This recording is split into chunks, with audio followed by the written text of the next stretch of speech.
بسم الله الرحمن الرحيم. اللهم صل على محمد وآل محمد. شلونكم متابعيني؟ شخباركم؟ إن شاء الله الكل يكون بخير. فيديو اليوم كلش قصير. تجميع الموديلات، يعني مو كل الموديلات اللي صورتها من يوم الكريسماس.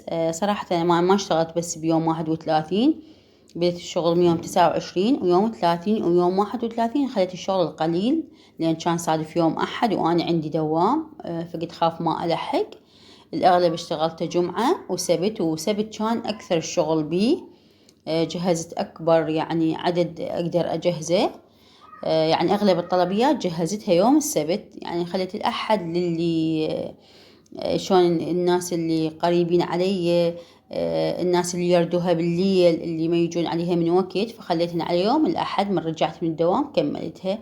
لو تلاحظون انتو اغلب الكيك هو من بيستيكرات مال بابا نويل وشجرة وهاي السوالف، لانه هو كانت هاي الموديل المطروق تقريبا. هاي صار الموديل 3 سنوات، بس السنة كلش يعني صار ترند موديل استيكرات مال بابا نويل.